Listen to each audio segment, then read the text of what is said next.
of the zombie prosthetics I have ever done, I have actually never done a frozen one. So let's change that. Gluing down my brows, so when I irresponsibly rip it off my face, I'll still have some eyebrows. Thought leaving one ear under the bald cap would be kind of a fun detail. Maybe it froze and broke off at some point. There's a lot of divots and wounds in this latex piece, so I wanted to carry some of that detail onto the chest using Mehron Extra Flesh. Since it's fast to use, just scoop it directly out of the container and start playing. Coat them with some latex for painting. Also added some wax at the missing ear, just so it doesn't look too flat. Probably should be smart and check to make sure that this isn't going to lay over those other wounds I've been making. Now let's make some nice large wounds over the bald cap. Again, covering it with a layer of latex. This nose is just not gonna fit me, so I'm gonna go ahead and just disconnect it. Also tore away some of the material. Did get a little overzealous and accidentally ripped a chunk of the eye bag out, but that's okay. We're just gonna fix that once it's applied. Glued it all down, patched the eye and the nose bridge because it looked a little strange because I had ripped off that extra material. Quick pass in the edges with some latex and just seal everything with some Beta Bond adhesive. Powder it down and time for the color. Sponging on some Mehron white.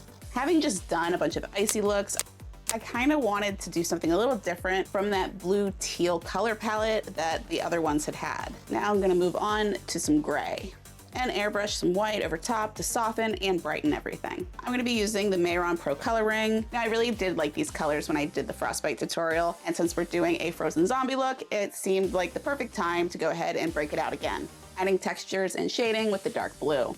Grabbed a torn makeup sponge so I could get some of those larger areas and get a fun texture.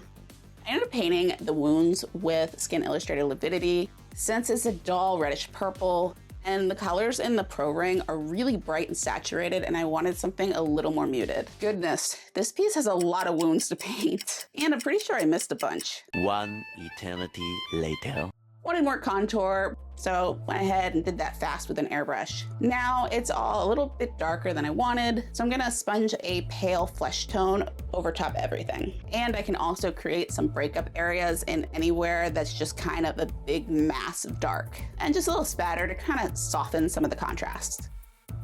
Gonna add some dark blue Mehron to add more dimension in those wounds. Also decided a severely frostbitten nose would be a great detail for this look. Kept building up the blue and really darkened the tip of the nose. Used straight up white to get some really bright highlights. Just adding it blotchy around the wounds and in open areas. Also sponged the white over everything, but I'm not applying it as opaque. Time to get the lenses in, and of course half my eye makeup is gone. So go ahead and paint that back in. Stuck with white around the lash line because I thought it would help the lenses pop. I just felt like a dark eye would be too much for this makeup. Spraying sealer everywhere so I can add some white shimmer powder. Want the look to look a lot icier, so went ahead and grabbed some Ice Effects gel and crystals.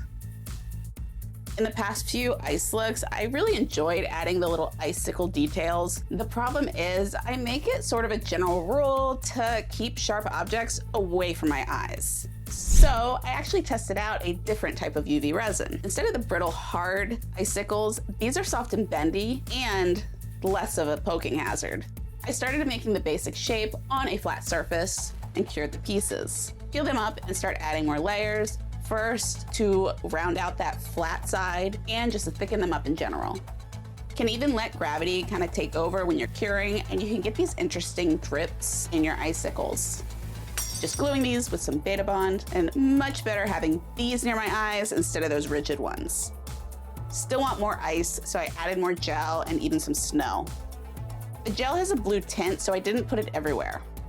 I grabbed some Skin Illustrator Glass Skin, because that is a crystal clear gloss. And I'm just gonna add that everywhere, including under the eyes.